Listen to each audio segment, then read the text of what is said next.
ನಮಸ್ಕಾರ. ಇವತ್ತೇನು ಕೇಂದ್ರ ಸರ್ಕಾರ ಬಂಡೀಪುರದಲ್ಲಿ ಸುರಂಗ ಮಾರ್ಗವನ್ನು ಮಾಡೋದಕ್ಕೆ ಒಂದು ಅಧ್ಯಯನ ತಂಡವನ್ನು ನೇಮಕ ಮಾಡ್ತೀವಿ ಅಂತ ಏನು ಪ್ರಿಯಾಂಕಾ ಗಾಂಧಿ ಅವರಿಗೆ ಪತ್ರವನ್ನು ಬರೆದಿದ್ದಾರೆ ನಿತಿನ್ ಗಡ್ಕರಿ ಅವರು. ಇದು ಅಕ್ಷಮ್ಯವಾದ ಕೆಲಸ. ಬಂಡೀಪುರದಂತಹ ಪರಿಸರ ಸೂಕ್ಷ್ಮ ವಲಯದಲ್ಲಿ, ಅದರಲ್ಲೂ ನೀಲಗಿರಿ ಬಯೋಸ್ಪಿಯರ್ನ 2 ಅರಣ್ಯ ಅಂದ್ರೇನು ಬಂಡೀಪುರ ಮತ್ತು ವೈನಾಡ್ ಮಾರ್ಗದಲ್ಲಿ ಸುರಂಗ ಮಾರ್ಗವನ್ನು ಮಾಡ್ತಾ ಇರ್ತಕ್ಕಂಥದ್ದು ಅಥವಾ ಮಾಡೋದಕ್ಕೆ ಅಧ್ಯಯನ ಮಾಡ್ತಕ್ಕಂಥದ್ದು, ಇದು ಈ ಭಾಗದ ಜನರಿಗೆ ಮಾಡ್ತಕ್ಕಂತಹ ಅತಿ ದೊಡ್ಡ ದ್ರೋಹ. ಸರ್ಕಾರ ಏನಾದರೂ ಅಧ್ಯಯನ ವರದಿಯನ್ನು ಮಾಡಿ ಸುರಂಗ ಮಾರ್ಗ ಮಾಡೋದಕ್ಕೆ ಏನಾದರೂ ಯೋಜನೆಗಳನ್ನು ಕೈಗೊಂಡ್ರೆ ಒಂದು ಉಗ್ರವಾದ ಪ್ರತಿಭಟನೆಯನ್ನು ಮಾಡಬೇಕಾಗತ್ತೆ.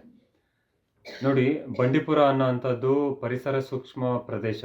ಇಲ್ಲಿ ರಾತ್ರಿ ಸಂಚಾರವನ್ನೇ ನಿಷೇಧ ಅಂತ ಹೇಳ್ತಾರೆ.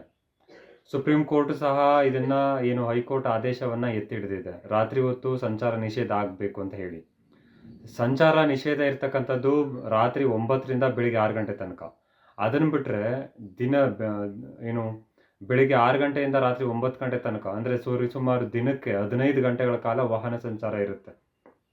ಇದನ್ನು ವಿಸ್ತರಣೆ ಮಾಡಬೇಕು ಅಥವಾ ಪರ್ಯಾಯ ಮಾರ್ಗಗಳನ್ನ ಕಂಡುಹಿಡಿಯಬೇಕು ಅಂತ ಇರೋದು ತುಂಬ ಇದು ಯಾವುದೋ ಒಂದು ಕಾಣದ ಅಕ್ರಮ ಚಟುವಟಿಕೆಗಳ ಕೈವಾಡ ಅಂತಲೇ ಹೇಳ್ಬೋದು.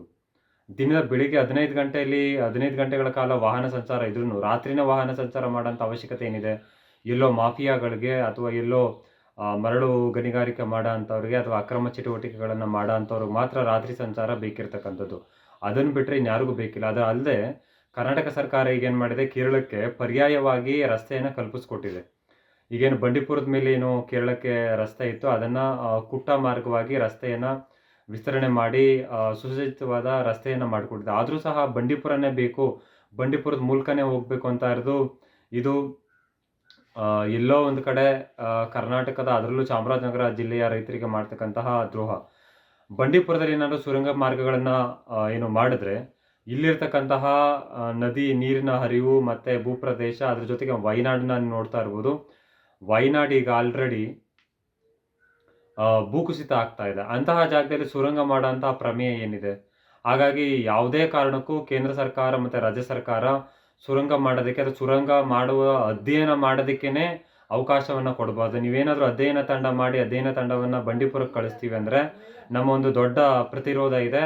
ಅವರು ಬರೋದಕ್ಕೆ ನಾವು ಬಿಡೋದಿಲ್ಲ, ಅವರು ಅಧ್ಯಯನ ಮಾಡೋದಕ್ಕೆ ನಾವು ಬಿಡೋದಿಲ್ಲ ಅಂತ ಹೇಳ್ತಾ ಕೇಂದ್ರ ಮತ್ತು ರಾಜ್ಯ ಸರ್ಕಾರವನ್ನು ಆಗ್ರಹಿಸ್ತಾ ಇದ್ದೇವೆ. ನೀವು ಸುರಂಗ ಮಾರ್ಗ ಏನಿದೆ, ಈ ಸುರಂಗ ಮಾರ್ಗ ಅಧ್ಯಯನನೇ ಅಕ್ರಮ. ಇದು ಯಾವುದೇ ರೀತಿ ಅಧ್ಯಯನ ಮಾಡಬಾರ್ದು. ವನ್ಯಜೀವಿ ವನ್ಯ ಸಂಪತ್ತು ಸಂರಕ್ಷಣೆ ಆಗಬೇಕು ಅಂದರೆ ಅದನ್ನು ಅದರ ಪಾಡಿಗೆ ಬಿಡಬೇಕು.